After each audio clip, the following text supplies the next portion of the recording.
Hello there, Atheist Junior here, your friend and humble narrator, and I am super excited to be doing another collaboration with Emma Thorne.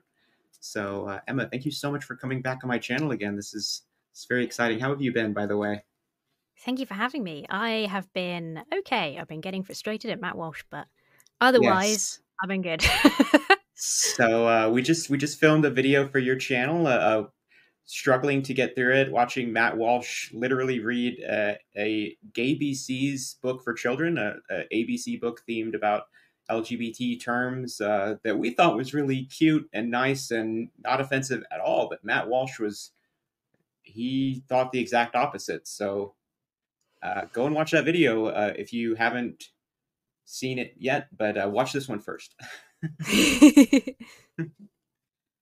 Yeah, so we are going to be reacting to Joe Rogan and Matt Walsh sort of debating gay marriage. So this should be interesting. Oh, I have to click the button. Yes, yes. Not that one. This one. Marriage is a certain thing, which is the context for procreation, for the building of the nuclear family. What about people that get married that don't have kids? Are you opposed to that? What if they get married, they decide, you know what, we don't need kids, I'm going to get fixed. You get your tubes tied, let's travel the world. Good point. That's a good point. Great. It's the perfect question in response to that explanation. Beautifully done.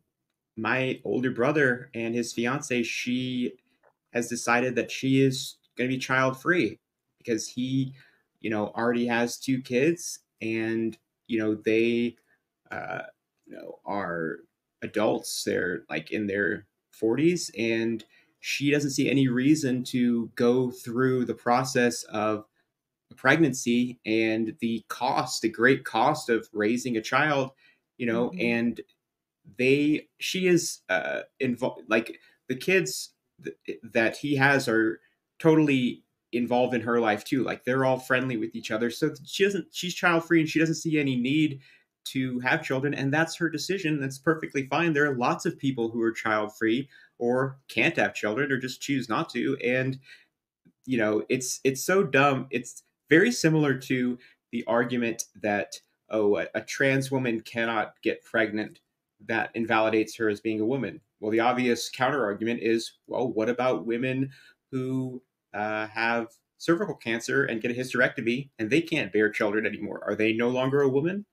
And it's the same thing with gay marriage, and regular marriage. Oh, well, they can't have kids. Well, there are straight couples who can't have kids. Just nobody is tested for whether they can have children before they're allowed to get married. It's not written into marriage law. I mean, I don't know about other places, but certainly here it's not written into marriage law that you can only get married if your intention is to have children, or that that's somehow part of the purpose. It's not about that. It's about, if you want to talk about it from a Christian perspective like Matt Walsh would, then it's about being united in the eyes of God. That doesn't, having children doesn't really come into that. Well, what do you mean am I opposed to it? I mean, I think that every married couple should be open to life. But what if they don't want to? Are you opposed to them being married? If marriage is only for procreation and to bond a family together, what about people that are deeply in love that never want to have children? I don't think it's not only procreation, but that is one of the fundamental definitional. You're backpedaling, Matt Walsh. You just said a second ago that the traditional marriage is the bedrock of the nuclear family, which I'm sure they will argue is the bedrock of our society. So you're backpedaling. He's immediately had to change his story because he doesn't have an answer for the question. Because if he was honest, the answer is, no, I'm not opposed to that. It's only when it's gay people that I mind. Because of the Bible. I don't like gay people because of the Bible. It's very simple. I mean, just be honest. Just be honest. Like, everybody knows what you think already. You just, like, he's not just wrong and stupid, but he's also a coward. It's like the holy trifecta. Aspects of it. Of course, there's more to marriage just than that. And what about people that are infertile? They fall in love and they realize that they can't have babies. And they don't really necessarily want to adopt. Is that okay for them to be married? Because then you're, by definition, marriage falls into a completely different thing, because then it's a bond of love. It's a union of love. Sure. I mean, that doesn't change the nature of marriage, though. It's a little bit like I say that. What's the definition of a woman? Well, a woman is someone who, by her nature, can conceive children in her womb and bear children. It's like, how predictable is this guy? This is all he's got. What is a woman is all he's got now. And he's wrong about it, and he's like using it. This is like, well, I'm wrong about this one thing. So, but it's okay because I'm also wrong about this other thing in the same way. It's like, you're not proving a good point here. I have not seen this clip before. This is the first time I've watched this, but I literally predicted exactly what his argument was going to be. Yeah, of course. And then the response is always, well, what about women who are infertile? Does that destroy your definition of woman? And it destroys your argument. Yes, it destroys your argument, just like in the former case. Congratulations, Matt Walsh, you followed through. 0 out of 10 would not would not Walsh it doesn't, again, because it's still a woman's nature to bear children. Not every woman will, and there will be disease and infertility and old age and all these things that will preclude that. But it's still of her nature to do so. Is it your nature to have children, Emma? Is that in your nature? The thing is, whatever answer I gave.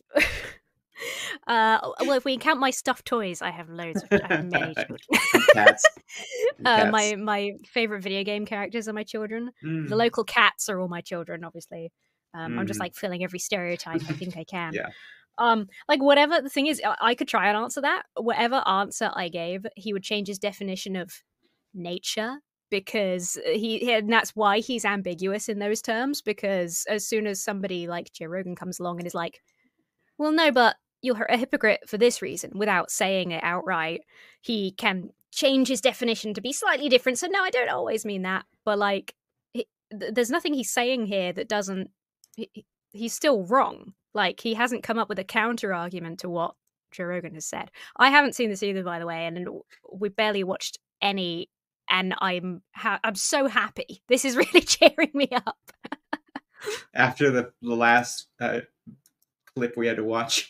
Yeah, after getting because when he's on his own, he's so smug and self-righteous. Yes, true. Seeing him be contradicted by somebody is just so glorious, because immediately he looks so fucking stupid and his arguments are clearly so bad, and he doesn't come off eloquent. He just sounds bad. Like, even when he was, and I talked about this when he was on Ben Shapiro's show, which I forgot what the name of, when it was Matt Walsh and Ben Shapiro, even compared to Ben Shapiro, who was sharing his views, he looked really stupid because he just doesn't speak as well. He's not as compelling. His arguments aren't really good. He's not good on the spot. He's only got these prepared statements. He can't think outside the box on the spot.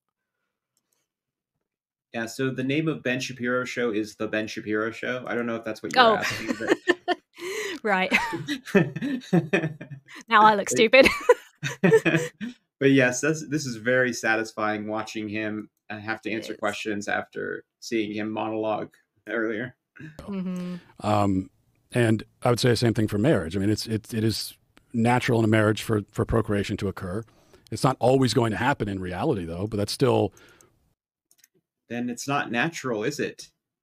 Also, and if the Joe Rogan's point is, if it's okay for sometimes married straight couples to get married even if they're not having kids, then why isn't it okay for gay couples to get married? Because why can't they also just be in the minority that doesn't, that disproves his rule? Yeah, and it is in nature that we see bonobos who are extremely gay. The males will hump on each other all day long, and they show no interest in the females until they are in estrus, until they are in mating season. So that's natural, and that's homosexuality. Mm-hmm. Like, these type of people love to say that it's not natural, but it is. You see it represented in tons of species as well as throughout human history. It's not a new phenomenon as much as these people will pretend that it's something recent. It's really not.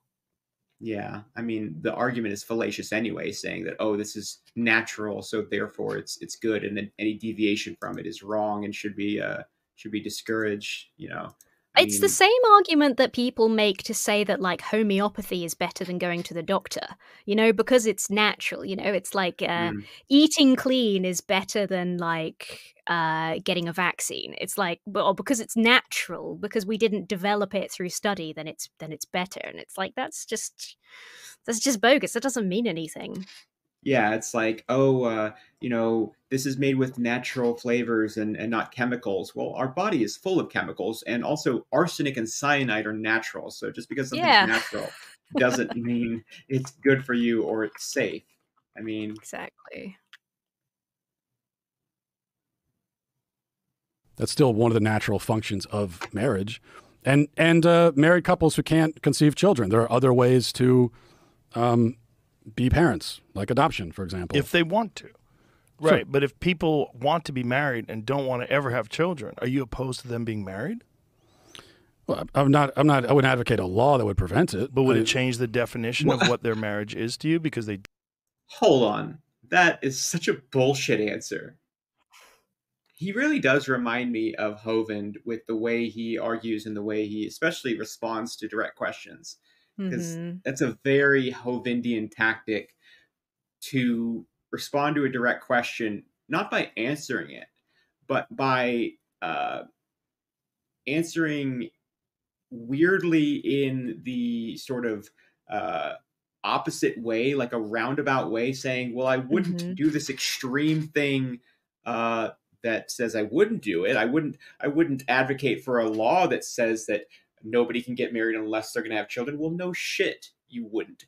That doesn't mean that you aren't still a opposed to it. Misogynist. Yeah, what he was. Yeah, exactly. You haven't answered his original question. And just from like from an interview perspective, like he's still, even with his ridiculous wangled argument like answer, he's still giving Joe what he wanted, because Joe knows that that what he thinks is no, straight people should be allowed to get married even if they're not having kids. He's still given that response, which is contradictory to what he said about marriage so far in its definition. So he still loses. He just looks stupid and evasive. Don't want to have a family? They just want to have a loving bond? I think this will be a couple that is rejecting one of the fundamental aspects of marriage, and they should be open to life. I would hope that. Rejecting? So what? So what? First of all, it's not. It's wrong and it's fallacious to say that it is a fundamental aspect. That's your claim. I mean, you're a Bible. I don't know if he's a Bible literalist, but he's certainly a Christian nationalist. He bases his beliefs, he bases these nonsense beliefs on what the Bible says. And when gay marriage was, being voted on in the U.S., we constantly heard that, oh, the Bible advocates for traditional marriage. Well, yeah, the Bible advocates, or we heard one man and one woman, or one man and 700 women. Yeah. Like in the Bible. Yeah, how traditional are we going? Exactly. Because like in a lot of cases you could marry someone, but then you could also sleep with their handmaid/slave and have children through them, So like, how traditional is traditional? What's Matt Walsh's actual hard line? Or does he not actually have one? Does he just believe whatever his followers currently believe and will get them to click on videos? It is so distressing and sad how many subscribers and viewers Matt Walsh has. The engagement his channel gets is absolutely, it's through the roof. Like, it's just so sad, really, that there are this many people that watch his content. It's really kind of alarming, honestly. Like, it doesn't bode well for our country or our society in general, really. It's worrying. I do think that some of it, to sort of mitigate the concern a little bit, although I am also concerned about it, I think because it's so reactionary is what, people will be like, I don't understand. This type of person is different than me. I've got to look it up and find someone to reconfirm my bias. And whenever there's fresh news about some group or something, Matt Walsh will have a video on it right here and now. So I think a lot of, you know, if those views weren't going to him, they would be going to something similarly reactionary. It can't be his personality or his delivery. I guess because he makes everything sound so shocking, that might help entice people. But yeah, if people are genuinely watching and believing the things he says, because I mean, we've seen in the last video we did, like, he just lies. He just makes stuff up. But people aren't going to question that because they're not going to assume that he's lying, because he looks very official and his show is set up like it's a news show. He's very sneaky and deceptive, and I don't. I mean, he has a beard. I mean, and it is a very fully grown beard. I mean, yeah, it's very impressive.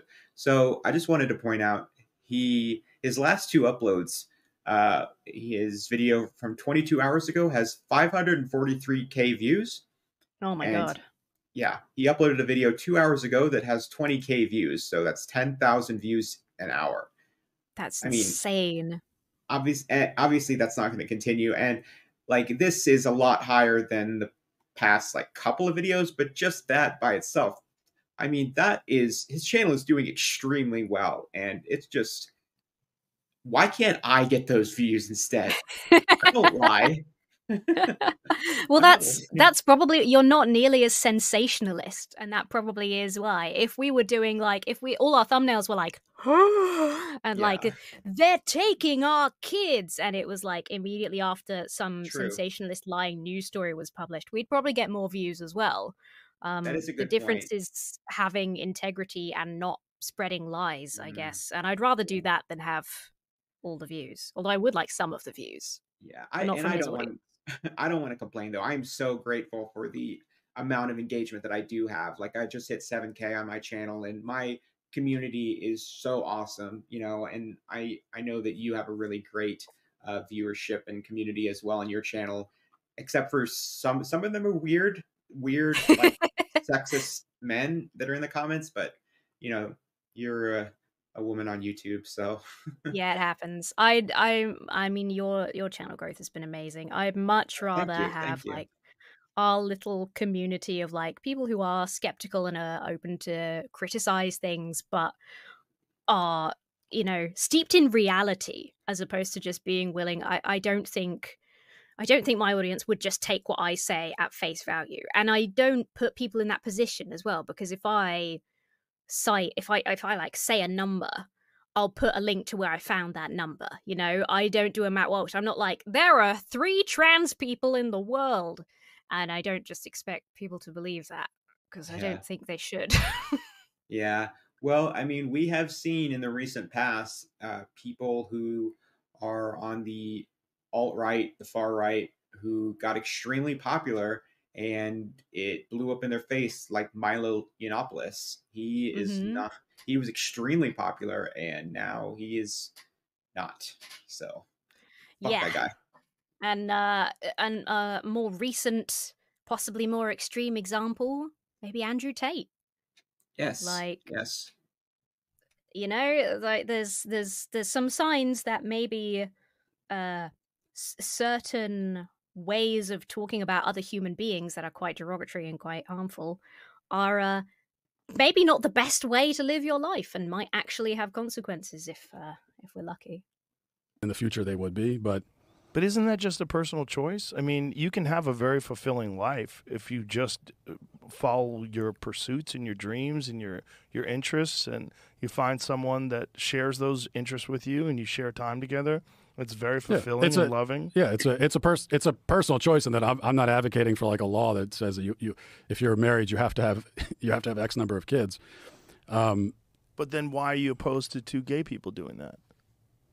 Well, because again, it's not about choice. It's about what this institution, marriage is an institution, and what is it, and what purpose does it serve. And I do not agree with tearing down or changing this definition, especially because the people who have changed the definition haven't come up with a new one. So they say, well, that's not what marriage is.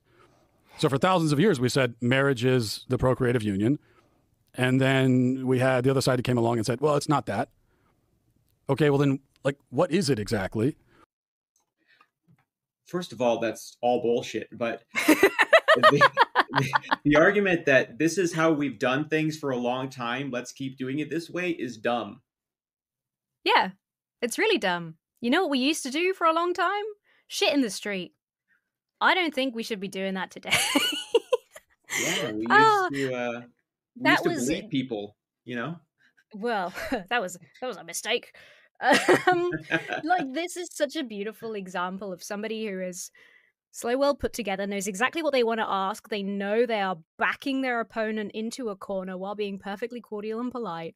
Yeah. And they know exactly, well, now I can hit you because you've agreed on this position that marriage doesn't have to be for procreation. So, excuse me, so why are you against gay marriage? Well, the definitions they've and it used to be, and he's gone on this long tangential that it means nothing. He just spouted a load of nonsense that we've heard him say before because all he has is rehearsed lines. It's beautiful. He looks so unbelievably just uncreative and just not a man for thinking on his feet. It's beautiful to watch. And I know you said, well, it's people who love each other. Two people love each other. Well, but then why two people? Why do they have to love each other? You know, all these kinds of questions. You get into what if they're in the same family? What is love? Baby, don't hurt me. Like, I mean, we already pointed this out, but like, yeah, in the Holy Book, it didn't have to be just two people. Like, yes, that was part of it. And like, I mean, I've looked this up before. I don't remember if it was for a Matt Walsh video, but because he argues that there is no definition of marriage, I looked up what the definition is in the UK, and I'll just try and find it again. Marriage is between two people, neither of whom is in a civil partnership or separate marriage. So marriage is just an agreement between two people who aren't already married, basically. And it's as simple as that. And not all people do get married. In fact, a lot of people don't get married for love, especially people in Matt Walsh's kind of community that enforce the idea of marriage and tend to enforce the idea of marriage quite young, especially for young women. It can be younger women and older men. That's apparently fine. But disregarding that, like, a lot of people don't get married for love. And that's often fine as well. Like, there's just so much. He said so little, and yet all of it was wrong. I don't even know where to begin. Yeah, so if we want to talk about what the actual purpose of marriage used to be thousands of years ago, was basically, it was to act as an alliance between two families. So throughout history, like you said, a lot of times people didn't marry for love, or they even had arranged marriages. You know, the bride in the Bible, the bride would have a dowry where the father would basically have to get paid something because he is effectively out a maid and a servant since his daughter was being married off. You know, you have to make up for that. So, and you have things like, you know, uniting two families, and so you unite the land that they own. But in our modern society, you know, two people that are in a romantic relationship, mostly they get married for the purposes of law and, you know, for the benefits from the law, the benefits from the government, filing their taxes jointly, medical benefits, being able, and this is exactly the argument that I would make to people when gay marriage was getting voted on in the United States. It hadn't passed yet. And that was the fact that gay couples couldn't get married in the United States, and that meant that they didn't have the same rights when it came to the being in a hospital as a straight couple. So if two men or two women were in a relationship and one of them was, let's say, terminally ill, their partner, since they are not married and since they are not direct family, would not be able to visit that person in their hospital room like a straight couple would be. And that's obviously not fair, and that's very cruel. Yeah. Also, they don't get the same financial, legal, and medical benefits as straight couples. So that's really the purpose of marriage in our modern society. It's really mostly just a piece of paper. I mean, some people consider it more than that, but really, you shouldn't exclude gay people or anybody else from that, Exactly. That's what it is. That's why it's important. It's for giving gay couples the same rights. I mean, you touched on a lot of that, but also it's what happens if your spouse dies is like something that is affected by marriage and things like that. And there's a lot to be said. And Matt Walsh is very, the nuclear family, the nuclear family is the foundation of all. And to an extent, he's right. Family, we probably disagree on definitions of family. He's very, very hardcore nuclear family only. But when you look at, and again, this is something I've touched on before, so I've got a bunch of sources somewhere, things like the health benefits of marriage. Men generally live longer, have lower risk of heart attacks, and so there's a lot of health and social benefits to marriage, and those are demonstrably, through study, have been shown to be exactly the same for gay couples as straight couples. So why would you, what you're advocating for when you're saying no to gay marriage is you're wanting to restrict people from health benefits, legal benefits, financial benefits because of their sexuality. That's just plain discrimination. It's not because of the traditions of the Bible and this is how it was done, because like we've said, marriage was a very different kind of institution in the Bible, depending on when in the Bible you are. And it's purely a way to discriminate and restrict people's rights based on their sexuality. And that's when you're forced to try and justify it, you suddenly find that you can't, as we've seen from Matt Walsh here. Brothers and sisters want to marry. And I know every time that comes up, the advocates for gay marriage will say, well, that's a slippery slope argument. That's a fallacious. But it's actually not. It's like we're trying to get to what do you even think this institution is now, since you've rejected out what we were saying it was. And I've never... Who did Adam and Eve's sons marry? Right? They would have had to marry their sisters. Yeah. Again, like, if the Bible is going to be your source of... I mean, I think this is probably why he partially avoids, like outright saying it says that in the Bible, because he knows that people have arguments against that too. And I think a lot of his conservative audience probably isn't religious. I love that. I don't know why I found that so funny. He just, just so silly, just so wonderfully silly. I will respectfully disagree with you on the audience being religious, just because I know that Ben Shapiro's audience. So Ben Shapiro is a Hasidic practicing Jew. He takes it very seriously. He's super Jewish. He's like a super Jew. He claims to be Orthodox Jewish. That's the word I couldn't. Yeah, I've heard a lot of Jewish people say that he really isn't particularly Orthodox, but it's not for me to say. He certainly presents that image. I just love the fact that Ben Shapiro, it's like that meme of Ben Shapiro, facts don't care about your feelings. Also Ben Shapiro, I'm extremely religious. Yeah, and I always think it's funny that Ben Shapiro and Matt Walsh are like tight buddies, because if Matt Walsh is as Jesus loving as he kind of presents, then his buddy Ben Shapiro, in theory, isn't going to be saved unless he accepts Jesus as a savior. So, like, I don't know. I just feel like their relationship would be quite weird if they ever talked to each other about the things they talk about, like, on the internet. Yeah. It's pretty strange. Well, what I was going to say was basically that I think, I could be wrong here, but I think a lot of Ben Shapiro's audience, I think a lot of them are religious, maybe Jewish. And then I know at the Daily Wire, they have Andrew Klavan, who's, I believe, the resident Catholic. Mm-hmm. And then with Matt Walsh, maybe he's like the normal like Baptist type of Christian. So I don't know if I would think that the audience of people who watch the Daily Wire, a lot of them are religious, and maybe the different hosts appeal to different sects of religions. But yeah, who cares? Like, does it really matter? I mean, they're a bunch of idiots. Matt Walsh is an idiot. His viewers are idiots. I'm sorry, but that's just the truth. Like, I think the only reason it's worth noting their religions at all is because it is one of the great examples of their hypocrisy. Because they will argue till they're blue in the teeth that the institution of marriage must be preserved, but they won't do any of the other shit. You know, like, I'm sure Matt Walsh has uploaded videos on the Sabbath, and that's part of the 10 Commandments that apparently should be fucking all over the USA. And, you know, it's a good example that they don't really hold to what they preach, and they don't really care about the things they pretend to care about is the main thing.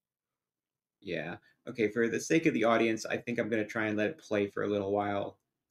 Sure. And then maybe we can hold our thoughts. Found a compelling definition.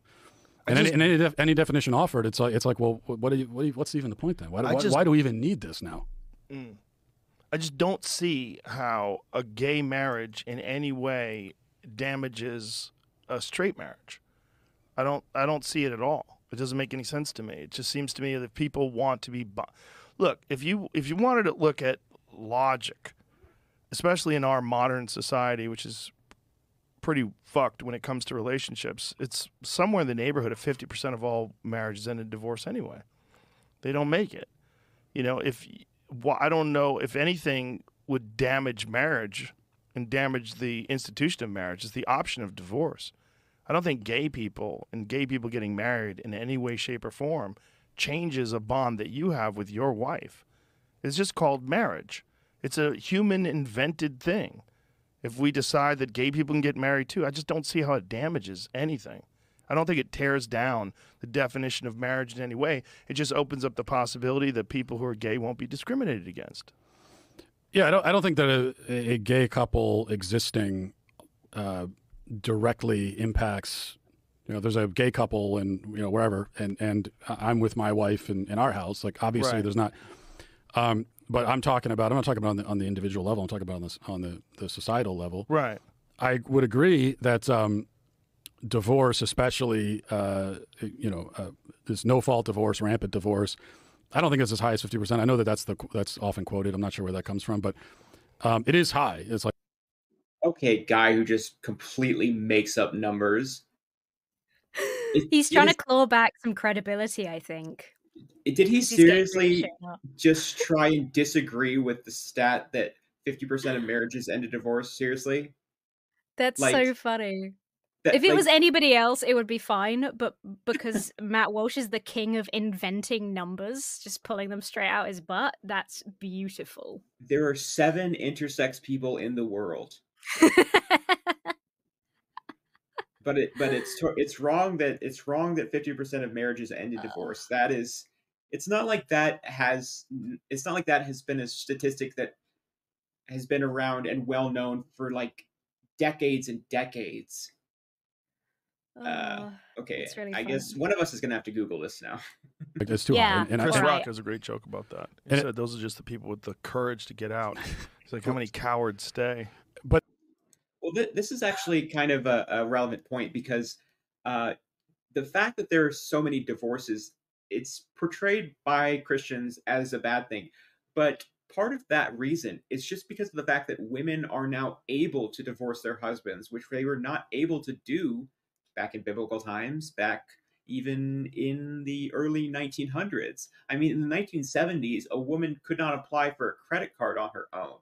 So society, and more recently, society, grandmothers or older mothers discouraged the sort of boomer generation from divorcing. But women are able to have more independence and actually are able to divorce their husbands in our modern society. And that's not necessarily a bad thing. I mean, in previous, decades and centuries ago, if a woman was in an abusive relationship, she just had to stick it out. Yeah. She couldn't divorce the man. So I don't, I disagree with them both on this. I disagree with Joe Rogan's position on this. And I've just found, okay, these are UK related statistics, but I thought this was really interesting. So this is from the ONS, which is the Office for National Statistics in the UK. Since the 1970s, divorce rates are at their lowest levels since the 1970s. So divorce rates have been falling since 2003.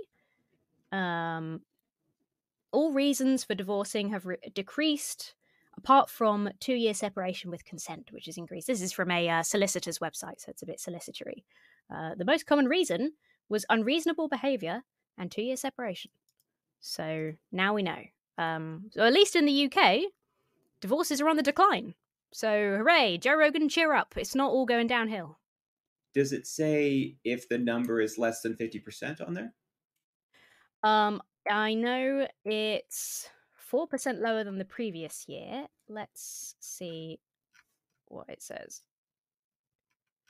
How many marriages end in divorce?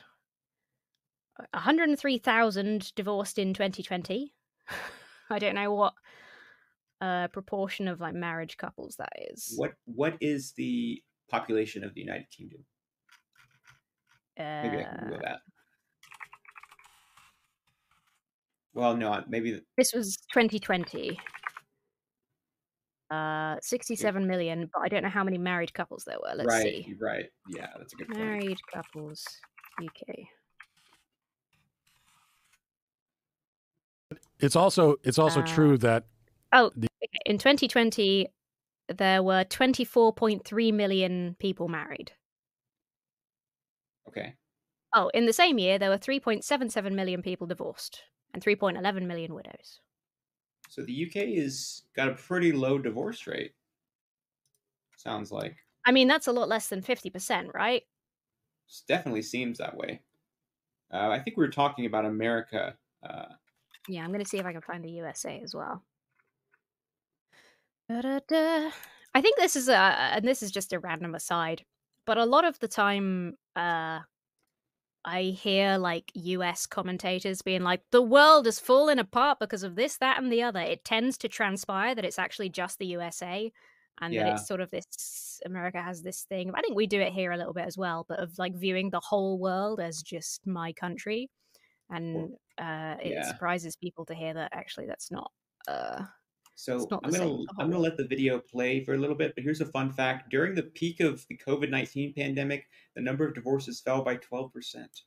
So the advocates for what we call now traditional marriage, which I just call marriage, but the advocates for traditional marriage put themselves at a disadvantage by especially in the churches, like allowing this rampant divorce to occur. And then you've already sort of given up on some marriage is supposed to be monogamous and permanent, as well as procreative. Well, you've given up monogamy and permanence, and so now it's not. That's 2 of the 3 legs gone, and so now this assault was waged on the procreative part of it, and it was difficult to withstand it because the institution had already been weakened. So I agree with you there, but my answer to that is to try to reinforce what marriage is, not to just give up on it entirely. And I still think you're left with this question of, like, if marriage is not what I'm saying it is, then why do we even need it? What's the point? I mean, you're saying it's a man-made institution. Yes. But you're also, like, the way that you're presenting it, it's a totally meaningless institution. So no, they don't need it at all. No, it's not meaningless. It's because it means something to the people that get married. So it's just a subjective, symbolic thing. I mean, what? Yeah. So if you're kind of what it is. Look, there's a massive responsibility when you're married and when you have children to keep your family together and keep everybody happy and healthy. And there's great reward to that. Yeah. But it doesn't always work out. It's people change. People are fucked up. It doesn't always work. And so I don't think it should be outlawed because 50% of the people fall apart. Just like I don't think it has any effect whatsoever on a straight couple if a gay couple decides that they want to make it official. And that's what it is to them. It gives them a feeling that they're accepted and appreciated and that they're not discriminated against because they happen to be homosexual. So what you're articulating to me is the damage that's done by gay marriage to the institution of marriage. But how is it done? How is that in any way damaged straight people? Because we are making the institution meaningless. But it's not meaningless. Well, but it's very meaningful to the people that have it. Subjective, symbolic, and it's about your own personal feelings. Isn't it, though? Well, no, I would say that it's not. It's well, if it's not subjective and it's not symbolic, it codifies and protects and gives a name to a thing that actually exists, which are man woman couples creating people, creating babies. We've already been through that part, Matt. It's not all about... Circular. You agreed that it's not all about babies. He's so fucked. He's completely fucked. He's got nothing. I think that's why he's got all these pauses where you can like see the cogs whirring in his head where he's like, fuck, come up with something. And I think it's interesting that I've heard him say every one of these things in his own videos, but of course in his own videos there's no one to challenge him, so he just sits there looking really smug and self-confident. He's just parroting the same stuff he's said before, but now he's actually got someone calling him out on it with his banjo in the background that he's never played. Like Kermit the Frog. But not always. Right, but again, that's still the nature of the union. So, but what are the percentage of people today that are married that don't have children? I bet it's pretty high amongst heterosexuals. Probably. Is there something wrong with that? I think there is something wrong with that. I think there is something wrong with getting married and saying, oh, we're not going to have any kids at all. But why is there something wrong with that if someone's personal choice? Well, why is it wrong that two people are like, I am deeply committed to work and I don't want to sacrifice any of my career and I don't want to ruin a kid because I'm constantly at the office, but that's where I get deep satisfaction and that's what I'm focused on. And the woman says, that's great because I don't want children either. I really am attached to my interests in my career and what I like to do. That's not damaging your relationship with your wife and your family. And I certainly don't think of it as a threat to my marriage or my family. Yeah, it is a personal choice. Right, but shouldn't people be allowed to make those personal choices? Wait. Didn't he say a minute ago, so you're saying it's like subjective, like it's a personal choice? Now it is a personal choice, and that's fine? Well, if I can slightly correct you, he said, is it based on personal feelings? Personal feelings. Which, okay. Of course it is. It's based on love. Of course marriage is based on personal feelings. It's based on a mutual physical attraction as well as an emotional commitment between two people. Yeah. The point I think that if I was Joe here, the point that I would be really hammering on would be to force Matt to demonstrate the damage. What is the damage being done to the institution? What is the damage? Because he hasn't managed to articulate anything remotely close to an answer. And I don't think he should get away with that. I have to actually give him some credit for this technique, because what he said was that Joe was articulating the damage, which is just so vague. You know what I mean? But Joe has been very, very cordial. Really, he's been he's given Matt Walsh a lot more, leeway than he really deserves here. But he's been very polite with him. Because if this were me, I'd be like, answer the fucking question. Yeah, but I think that's why this works and why Joe Rogan is the better person to do this than somebody like you. He's been doing this a long time.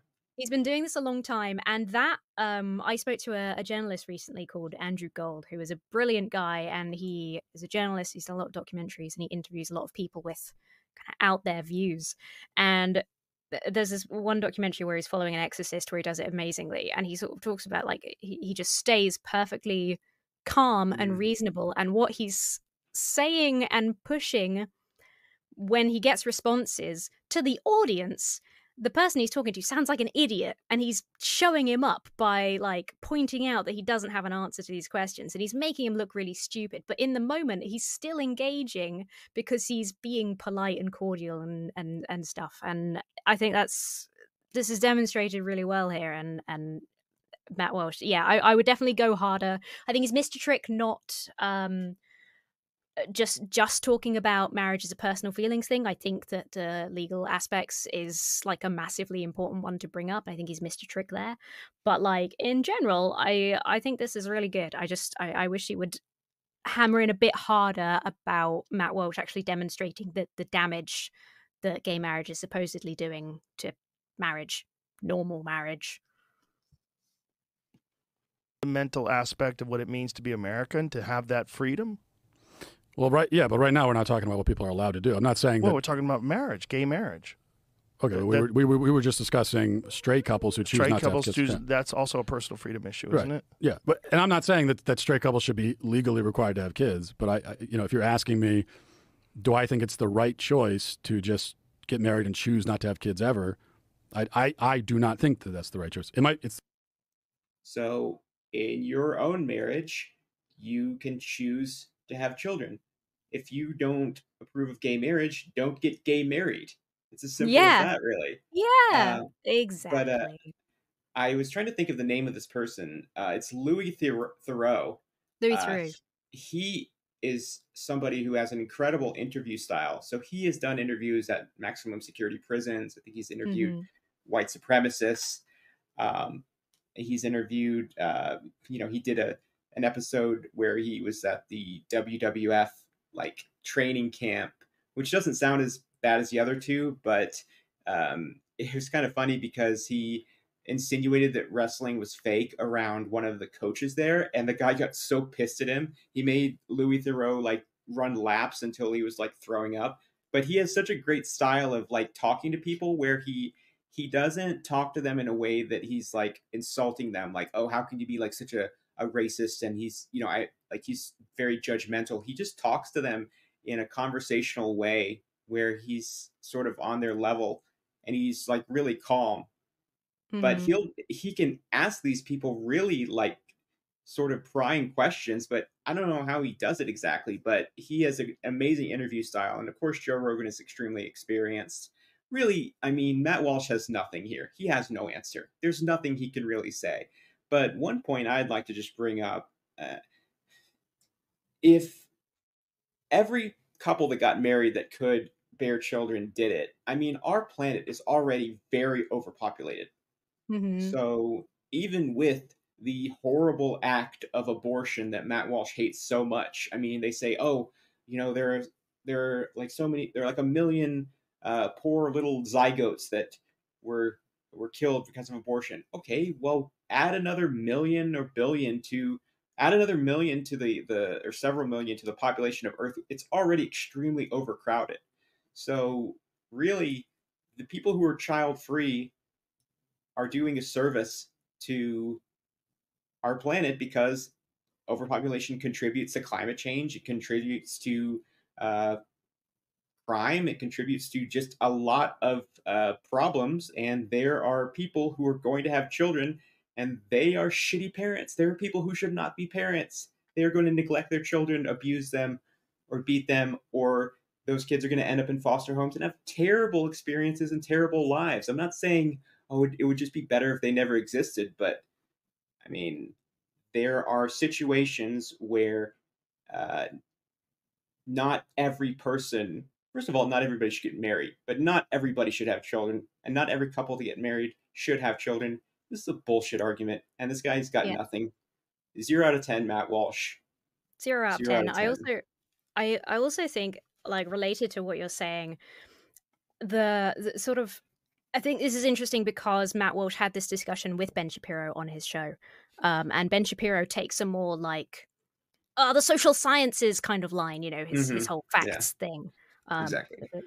Often wrong and often based in emotions, but that's beside the point. Yeah. But so he particularly, when they were having this discussion, was sort of going down the, humans are the only valuable commodity, so more humans is better.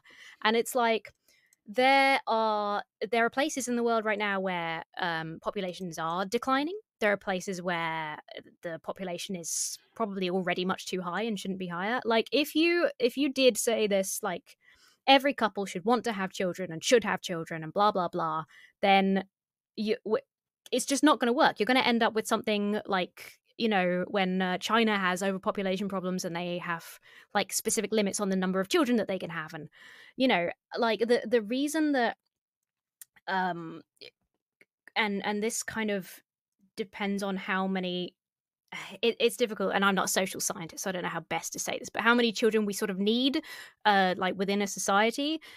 There will be incentives. A government will provide incentives for having more kids if they feel that we need more kids now. Mm-hmm. And when there is a lack of incentives, it's because we don't need more kids right now. So if people decide not to have children, that's fine.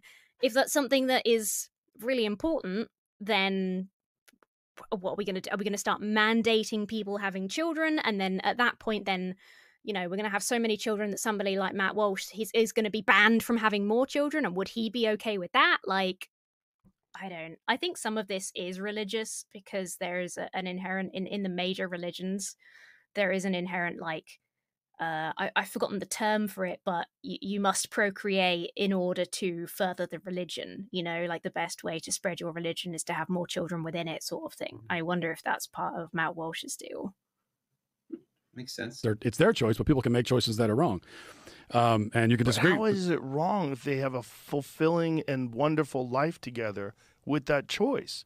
If their thing is that they just want to have a bond between the two of them, to just like take it to the next level, let everybody know, like, we are married. If I die, my money's going to go to Helen. And if Helen dies, I'm going to mourn her because she was my wife and now I'll be a widower. Like, to some people, that distinction gives them peace and security and makes them feel better about the relationship, that they're both so committed that they've legally signed documents that say that they're bound by law and under the eyes of God or whatever you believe in. Yeah. They're able to make that choice, but I think you're still rejecting one of the purposes of marriage.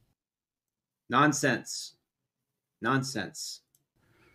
And in the scenario that you just outlined, you're also deciding to live a really self-centered life. You're saying, wow, that's a bit rude. Yeah. Really? Wow. Okay. Let's not talk about the self-centered people that have children to fulfill their own dreams. Like, what about narcissist parents? That's hugely selfish. Yeah, or people who live through the accomplishments of their children. Mm-hmm. What a prick. If you're not, what if your work is very charitable? What if it benefits humanity in a deep way? What if you spend a lot of time doing, healthcare work and, social work? Or if you're a stripper, and you're deeply. I thought you were going to say streamer. Or that, or if you're a YouTuber or live streamer, Yay. Oh, I'm running out of steam here. Committed to your community. It's not selfish at all. You're just dedicating your time to something other than raising new human beings. But you're dedicating your life to enhancing other human beings that are around you. That's a hypothetical. It is a hypothetical, but so is yours, right? Yeah, but I think most of the people that choose, like, we're not going to have kids, and the rate of those rates are declining, and the age when people first have kids is also going up, and all of that. Yeah. And most of the people that are making these choices, I don't think it's because they're involved in charity work. I do think that it is more the scenario you outlined in the first time around, which is just like, well, this is what I'm doing. I have my job. I don't want to give it up. Yeah. Because but don't you think that people should have the freedom to live their life in that way? I think human beings vary widely, in a huge way. And I think there's some human beings that find a very fulfilling life just reading books and traveling and experiencing different things and seeing art and doing whatever the fuck they want to do. And they don't necessarily have to have kids to live a fulfilling life that way. And if they choose to do that with someone who they have a loving bond with and who they get married to, I don't think it's a bad thing that they don't want to have kids.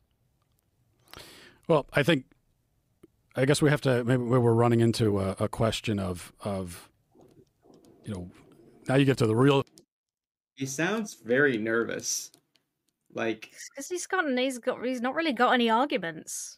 I mean, Joe Rogan has just been making great point after great point after great point.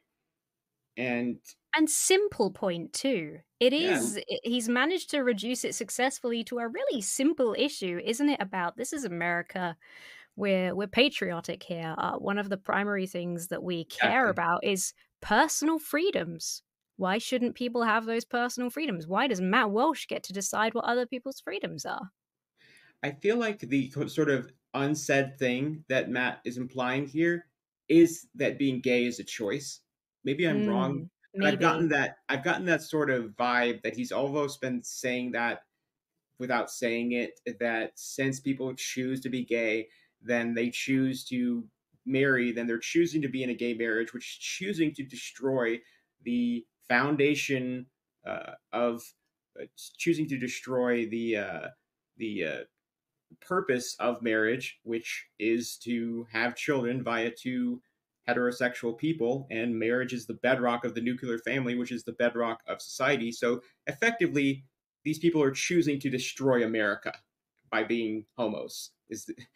I guess that's the that's the quiet part. Yeah, that he's too cowardly to say out loud, and without actually saying that part out loud, his arguments make zero sense. It's like it's coming from nowhere. Why does he care about the destruction of the institution, which is sort of just a definition?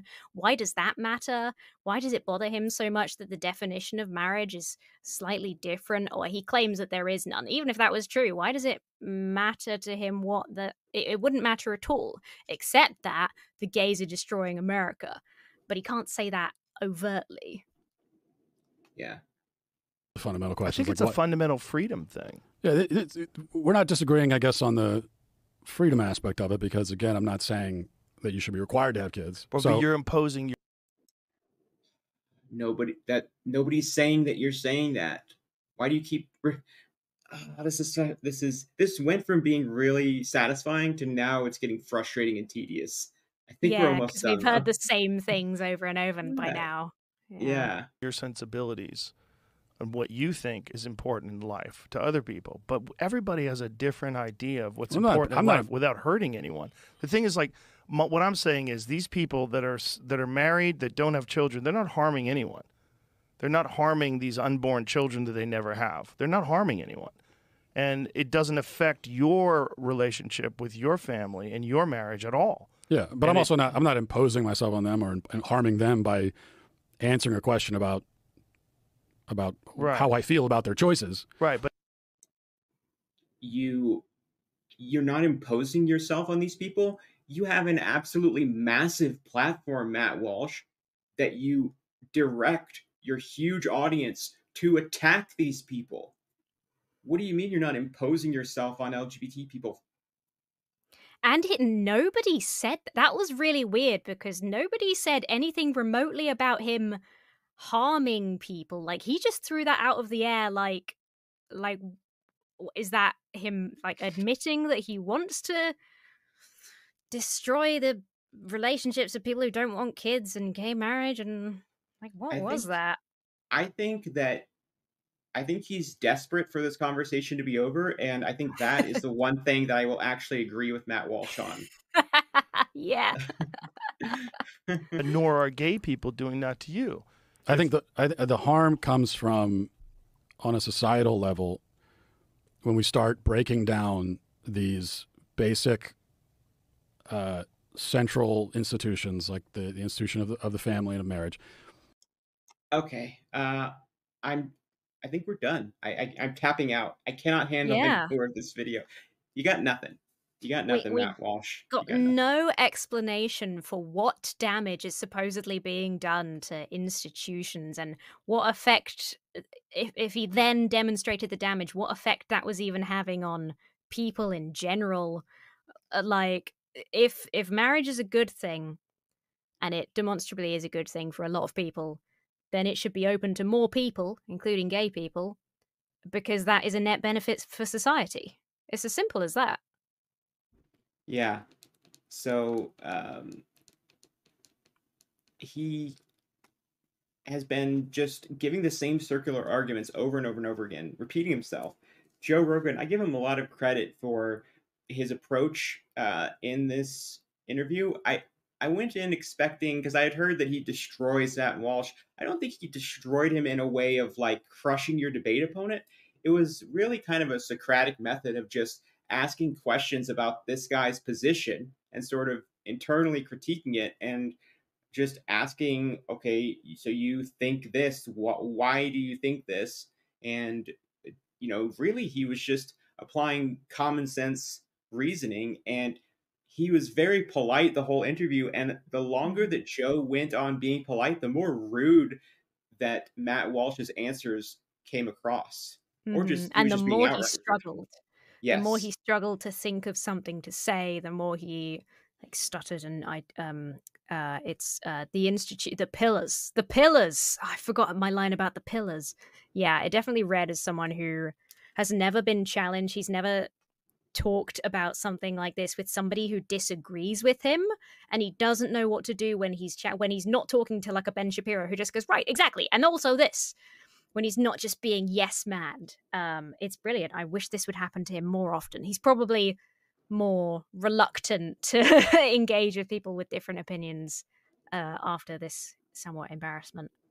Well, I will link the clip to this video in the description of this video, as well as I'll have the link to the full episode of Joe Rogan with Matt Walsh on there. I don't think that he'll be going on his show again, but Emma, thank you so much for doing this collab with me. This was so much fun. So yeah, it was great. Thank you for having me. I will definitely have the link to part 1 that we did on Emma's channel, which was that was an interesting video. So go and subscribe to her, and subscribe to my channel if you haven't. We just hit 7K subs, and just thank you so much for agreeing to do this, and hope you guys enjoyed the video, and I'll just see you in the next one. Bye.